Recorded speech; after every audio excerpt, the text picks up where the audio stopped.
قدرمنو په سپینه کلا کې تر 300 زیات کسان انګریزانو وژلي دي. واصل کودیزی زموږ د تاریخ یو سنځرخیل غازی دی. د ټولو نوې خبر دا ده چې هیڅوک نه دی په خبر په دې کې روایتن د دغه سړي ورور هیڅ هم نه دی. د بوبلي چې کومه ادره ده دا د دغو کاکړانو ده. د حالت چې په دغه جنګ کې شهید سوي دي 200 کسان انګریز یاد کړي دي په ریکارډ کې که زیات ول هغه خو موږ ته نه معلوم. د واصل کورنۍ چې ده هغه ستا اولاد یې درلود په بغاو کې نه دی مړ بلکې وروسته چا وژلی دی په سازش باندې 4-5 ټوکړې کړی دی. لاسونه یې ځین پرې کړي دي پښې یې پرې کړي دي. په 1914 کې لا دا دونې پوه په ښه لاره نه وه. ساوڼ پاړسستان یې تللي وې. د زنانو پرات بیخي ډېر شمېر تللی دی. دا یې له شیرجان کډۍ 2-3 میله له دغه ځایه کښته ده.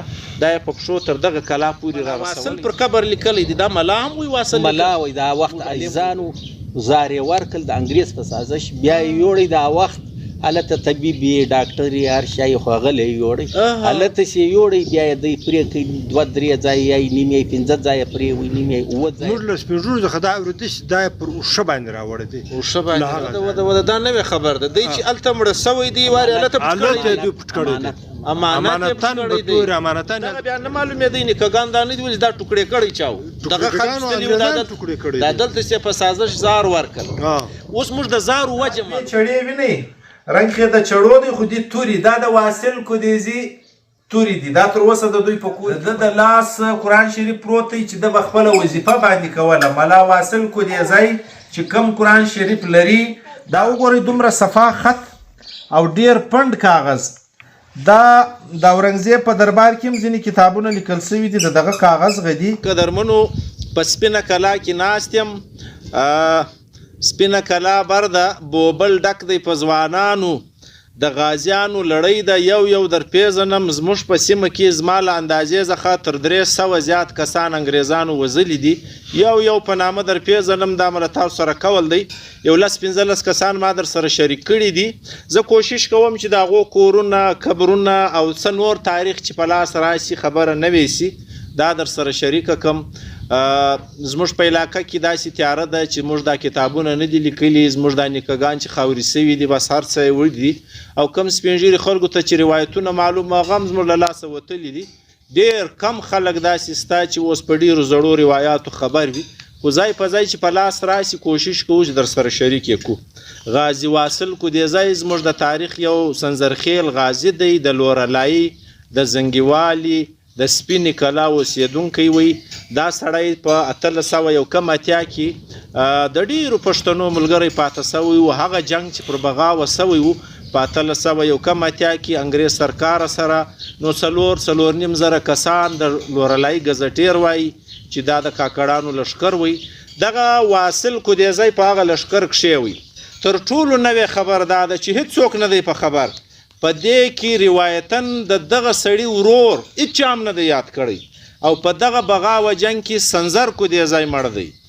زموږ د تاریخي کتابو یو کتاب دی د عارف صاحب زموږ غازیان او شهیدان په هغه کې لیکلي دي چې واصل کودیزی لاړی په 1880 کې د بغایو په جنګ کې شهید سو یا ټپي سو. بیا انګریزانو دیرې ته یوړی. بیا له هغه ځایه چې دی شهید سو بیا زموږ خلک چې لاړو په پښو یې راړی. روایت داسې دی. دا خبره سمه نه ده. سمه خبر دا ده چې د بغاوي جنګ له شکه وتلی تللی دی. له ده سره بل ځوان ورور تللی دی سنځر نومیږي او دا سنځر په دغه جنګ کې شهید سوی دی. هلته د بوبلي چې کومه ادره ده دا د دغو کاکړانو ده. د هلته چې په دغه جنګ کې شهید سوي دي 200 کسان انګریز یاد کړي دي په ریکارډ کې که زیات ول هغه خو موږ ته نه معلومیږي. 200 کس ادره ده او دا تر ننه د بوبلي ادره ورته وایي. پخواني خلک به دغه جنګ ته د بوبلي جنګ ویلی. نو نوی سړی څوک دی سنځر کودیزی مه هېروئ. دا زموږ داسې غازي دی چې یو څوک یې نه یادوي. یوه غاړه ده دا تڼغه وایي که چونکږي د بوبل ویاله چونکږي. خدای دې وچه نه کړي چې واصل او سنځر دواړه په اوبه ژي. نو دا دواړه تللي دي ورونه دي.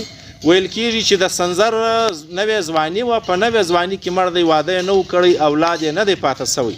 د واصل کورنۍ چې ده هغه ستا اولاد یې درلودی. 2 بچیان یې درلودل. د هغو اولاد تر اوسه پورې موجود دی او هغه کلا تر اوسه پورې ستا. نو کوشش کوو روایت چې دی هغه د ده د بغاوي د جنګه دا سم نه دی. نو چې کوم سم روایت دی هغه د ده له کورنۍ له خولې در سره شریکومه. ما دلته بیخي ډېر سپین ږیري غږولي دي کودیزیان. د ګردو یوه وراسته ده چې دا ته څنګه وایې دغه رنګه ده. چې دی دلته په بغاو کې نه دی مړ بلکې وروسته چا وزلی دی په سازش باندې هغه هم د بغاوي تر جنګ لږ تر لږه 15 کاله پس بیا دا دلته خو نو هسپتالونه نه وو نو زارې ورکړي دي بیا یې وړی دي په دیره کې بیا علاج وي هلته بیا په سازش باندې سرکار وزلی دغه خلک چې تللي دي 4-5 ټوکړې کړی دی لاسونه یې ځم پرې کړي دي پښې یې پرې کړي دي بیا له هغه ځایه څخه دیره غازي خان چیرې دی دا تاسو وګورئ او هغه زمانه کې لار هم دا نه ده دا اوس چې موږ پر ځو لار هغه د بغاوي لار ده پر هغه لار به خلک وتل دا روډ لا نه و جوړ دا په دغه زمانه کې شروع سو چې بیا ساوڼ پر دوی باندې بریدونه کول نو په 1914 کې لا دا دونې پوه پخه لاره نه وه ساوڼ 500 سوی دی نو دا لارې چې جوړېږي دا زموږ خلک به وروتل انګرېز به یې نه پرېښوی لاړل دا سړی راړی د شیرجان تر کډۍ پورې ویل کېږي چې مري نومي سړي راوړی و چې هغه په خپله کودیزی و په کودیزي کې شمشیرزی یادېږي مري واصل راوړی دی د کام د کتو نه دی په غاړه کې ښکاره خبره ده نو بیا چې دی دا سپینې کلا ته راوړل کېږي دا روایت دی چې زنانې تللې وې د زنانو پرات بیخي ډېر شمېر تللی دی دا یې له شیرجان کډۍ 2-3 میله له دغه ځایه کښته ده دا یې په پښو تر دغه کلا پورې را رسولی دی دا سړی نمسی دی مدثر نومیږي هغه یې نمسی دی کړوسیان دي نمسیان خو نه دي دا یې په یوه پلار کې راځي دا یې په بل پلار کې راځي دا یې ګرده کورنۍ را سره ناسته ده نو حال ځین کوو مدثره ستړی مسې خیر اوسې کریم صاحب ښه شئ د بابا نوم راوښیه زما د پلار نوم حبیب الله خان دی زما نوم مدثر حبیب دی زما د پلار نوم حبیب الله خان دی او حبیب الله خان چې دی د جان محمد ورپې جانک زوی دی جانک د ملا شاهو زوی دی شاهو د واصل زوی دا واصل پلار څه نومیږي باران نومیږي د باران پلار ګل نومیږي ګل پلار زرغون نومیږي ښه دا د ملا واصل پر قبر لیکلی دی دا ملا هم وی واصل ملا وی دا وخت علم وی بالکل هغه وخت دا ځکه دی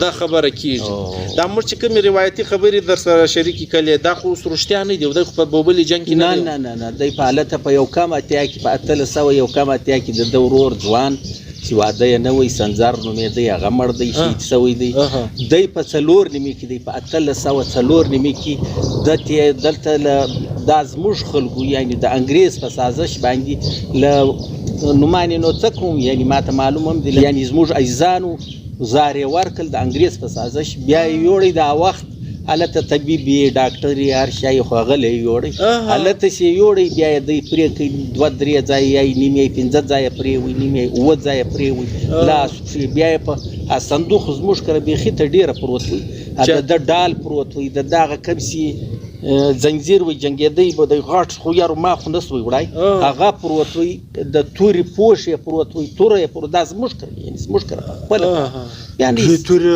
پرتې دي چاړې نه ما بیا د وتو ښکاره کوم بیا یې هلته پرې کړی دی بیا یې 14 شپې پر اوښه کېږي چې راوړی دی پر دا مختار ډېر خلک ورته ولاړو مخ له چا اوبه ورکولې چا د کتلو خو نه وي او بیا په دا شیرجان کډۍ پر دا زموږ د کودیزیانو ښځې بیا که نور همسایګان سره پراته وو هغه ګډ در وتلي دي بیا ښځو دا ورته ویلي دي چې موږ ته وار راکړئ موږ دغه وړو بیا یې دا زموږ ته سپینې کلا پر راوړی وي دی نو یعنې ډېر خراب وي هلته یې پرې کړی هم وي بیا یې 14 شپې پر اوښه سوي وي نو بیا څه حالات د کتلو نه وي بیا زار هم ورکول سوي بدن کتلو نه وي بیا له دغه سپینې کلا ته د ایدرې پورې 1.5 کیلومتر خو نو دا مځکه به خامخا وي زیاته ده بیا دلته د جنازې پای دلته وي ساري هلته وي دغه وخت دغه انسانان نو دی ول راغلي دي نه د واصل 2 زوی ول مصر یې ملا شاهو وي دوم یې باټل وي باټل دا د مجید کاکا نیکه دی شاهو زما نیکه دی دا 2 زویان ول موږ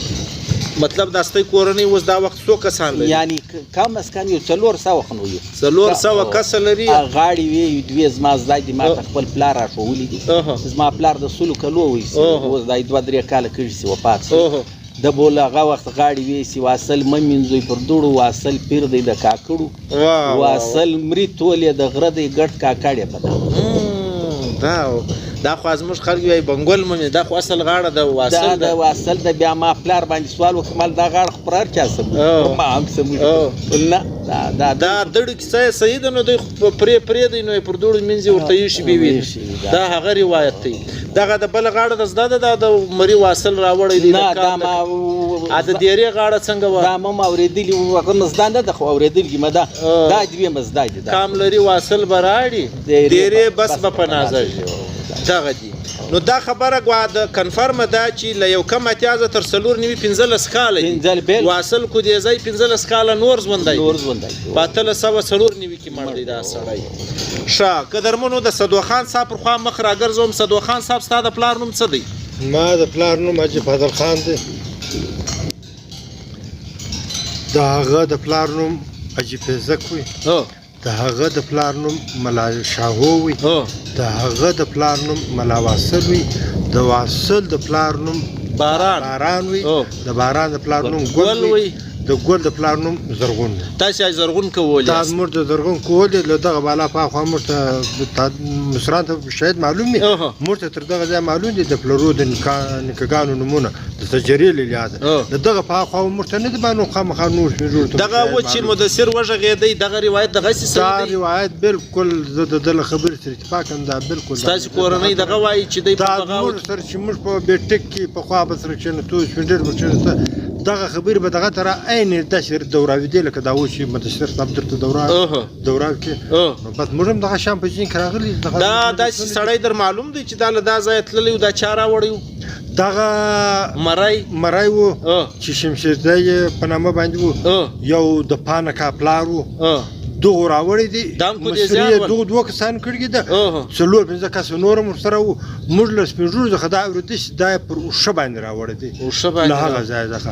هلته په دیرې چې دوی ورغلي دي بیا له یو دیرې والا څخه حال کړی دی چې د واصل نیکه قبر چیرې دی.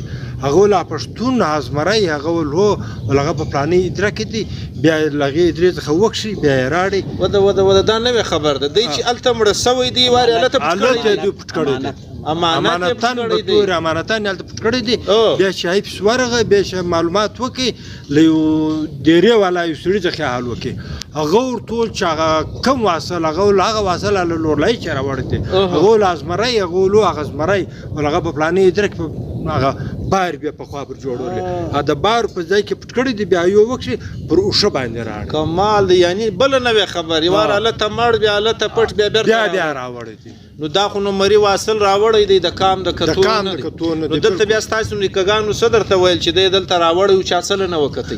د کتلو قابله نه وي. دا ټوکړې ګایونه رښتیا دا ټوکړې اوه ټوکړې دا سپېږلې خبره کوي چې اوه ټوکړې دي او دا موږ ته دا تصدیق نه ده پر کوم ځای باندې اوه ټوکړې پر ادمو اوه ټوکړې پر لاسو اوه ټوکړې سر اوه ټوکړې څه ته راځي. سپېږلو به دا خبره کوله دا اوه ټوکړې وي مثال اندازه یعنی په داسې صندوق کې راوړي لکه دا ټیبل نیمای په دا کې داسې دته زار ورکړي وو. دته داسې زار ورکړي دي.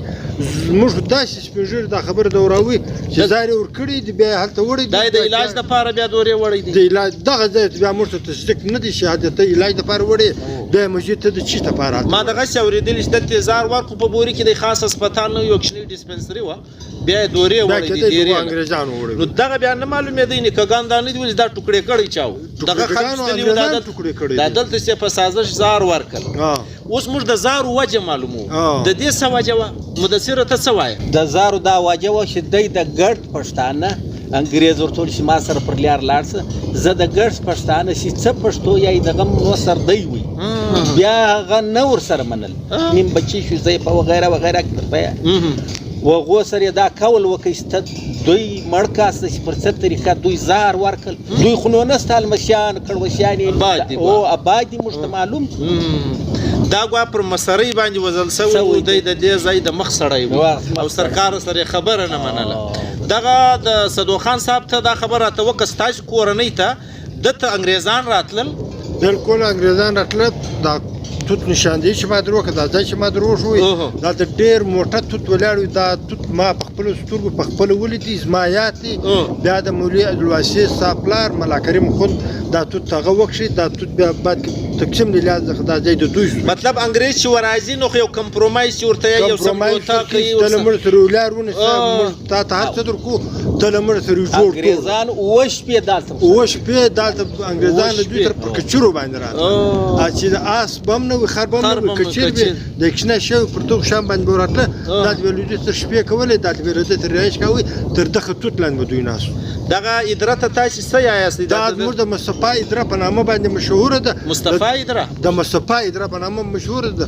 دا ډیر زوړ نوم دی. د دې تفصیل ته سجره موږ ته نه ده معلومه چې دا څه ده د مصطفی. داسې اندازه درکړئ چې دا واصل نیکه چې پټ دی دا ادره څه وخت بنده سوې ده بیا تاسو دې خواته راوښتي یاست دا اوس دا زنګوالي نه وي. دا واصل نیکه دوه زوی و شاو او باټل هغه د زنګوالي په ادره کې او دلته پټ دي. بله در آباد بیا دلته دا کلی دلته آباد سوی دی. یو په دا ایریا کې یو دا د سپینه کلا وه چې دی د لې پروت وي. بیا دلته چې دا کلی دلته آباد سوی دی بیا یې دا ادره جوړه کړه. یعنې د ده دواړه زوی دلته پټ دي. و دا د 1894 پس دا ادره ختمه سوې ده بیا دې خواته تاسو راوښتي یاستئ. دا کنفرمه خبر ده؟ بالکل کنفرمه ده. یعنی ډېره کنفرمه. یوه بله خبر چې کله دی مړه کېږي دلته څو کلای دي؟ دا زما پلار وایي چې زما یاد دی. زما پلار د موږ 15 کور وو دلته په زنګواله کې. یعنې نو زما پلار خو نو تر واصل ډېر وروسته دی چې د هغه په وخت 15 کور ول. نو اول خو دا وریاګایو زنګواله دا خنکۍ دا ګرد په دا پیتاوي کې پراته ول. دلته په دا منډوانې کې دوبی به دلته راغو دا مځکې به یې وکرلې غنمان به یې واخیستل بیا به منی سي دا غنم به وکرل بیا به بېرته لاړو. دغه هغه روایت پوخ دی چې دلته د پخوانیو لوی کلا او کنسپټ موجود و د تحفظ دپاره ټول به په یوه ځای. بالکل دا 15 کور زما پلار یې زما یا چې موږ 15 کلای وي 15 کور دا ګرده زنګواله. اوس له تاسو دواړو ګسه له ګرد زرغون کولو زما دغه یوه غوښتنه ده چې د واصل نیکه مزار به جوړوئ. ښایسته مزار واده دی واده دی. دا دوې چړې وینئ رنګ یې د چړو دی خو دې توري دا د واصل کودیزي توري دي. دا تر اوسه د دوی په کور کې خوندي دي. نو تاسو ورته وګورئ 3 فوټه د دغې یوې موټ لږ خراب سوی دی. دا بله له هغه رنګه د سدو صاحب هغو کره پرته ده. نو دا د واصل کودیزي آثار دي او تر ټولو خوندور شی د ده د لاس قرآن شریف پروت دی چې ده به خپله وظیفه باندې کوله. ملا واصل کودیزی چې کوم قرآن شریف لري دا په نس خط باندې لیکل سوی دی. دا د اورنګزیب د دربار کاغذ دی. یعنی 4.5 کاله زوړ کاغذ او د کاغذ له رویه د خط له رویه داسې ښکاره کېږي چې دا 300 کاله زوړ قرآن شریف دی. او د واصل نیکه چې دی 1.5 کاله کېږي نو دا قرآن شریف تر دم ډېر زوړ لیکل سوی دی. خو دا دی تر اوسه پورې له دوی سره محفوظه دی. د سر له خوا یې څه پاڼې لوېدلي دي هغه د څرمنې پوش هغه رنګه سنبال دی. خو دا کاغذ دا کوالټي نه لري چې دا به ته سنبالی او کلک بې اړی دا ماتېږي. په پای کې دا ترکیمه نه لري. تر ګوډو لویه علمیه دا ده چې ترکیمه یې وای نو به ما در ښوولی یو چې زما له نسخو سره څونې تعلق دی. زه په دعوه سره دا ویلی سم چې دا قرآن شریف 300 کاله زوړ دی. دا وګورئ دومره صفا خط او ډیر پنډ کاغذ. دا د اورنګزیب په دربار کې هم ځینې کتابونه لیکل سوي دي. د دغه کاغذ غدي دا خاص هندي کاغذ چې ورته وایي. په دې کې شنګرف استعمال سوی دی ژړ رنګ استعمال سوی دی چې هر ځای الله راغلی دی هغه په سره خط باندې لیکل سوی دی. ورته وګورئ دا ژړ ټکي چې دي او دلته چې دي بیا کم رکابونه چې اچولي دي دا هر ځای خپل رکاب لګېدلی دی. رکاب یې دغته ویلی چې دا بله صفحه بله چیشه شروع کېږي نو هغه توری بیا دلته لیکلی دا له معلومه شروع کېږي نو معلوم دا دی لحاظه قرآن شریف په هر کتاب چې به وو دا ځای په ځای پاڼې مانده دي نو بیا یې پینې ورلګولي دي. دا کفینزه شروع دی نو دا صفحې به بیا دا رنګه نه ورکېدې دا ته رکاب ویل کېدی. نو ما له تاسو سره ډېرې نسخې شریکې کړي دي او دا بیخي خوندوره نسخه ده. او دلته بیا په پای کې بیا 2-3 نسخې سره ورته پرې کړي دي بیا یې دا جلد کړي دي. دا وګورئ خو دا د پای لخوا بشپړه دی. د سر لخوا چې دی نیمګړی دی یو 4-5 پاڼې چې دي هغه د دې قرآن شریف لوېدلي دي. غرض دا چې د واصل نیکه د لاس قرآن شریف چې څه وخت لیکل سوی دی د کاتب نوم نه لري زمانه نه لري. اندازاً 300 کاله زوړ قرآن شریف تر اوسه پورې د دوی په کورنۍ کې خوندي دی. ستاسو پیغام څه دی په دا نن ورځ باندې چې داسې نیکهګان چې له موږه هیر دي ورک دي سنځر خو نو بیخي دی داسې ورک دی چې له دغې ناستې بغیر یو څوک نه دی په خبر. نو دا شهید سوی دی له انګرېز سره جنګېدلی دی غازي خو دغه دی اتل خو دغه دی. نو دا باید چې راژوندی کړو. د دغو تاریخ په کار دی چې تاسو راژوندي کړو. موږ تاسو سره تعاون کوو تاسو موږ سره تعاون دا د نن وخت میډیا مطابق دا شعر شي دا به تمام جهان خبر شي. ډېره مننه ستاسو د دواړو کور مو ودان.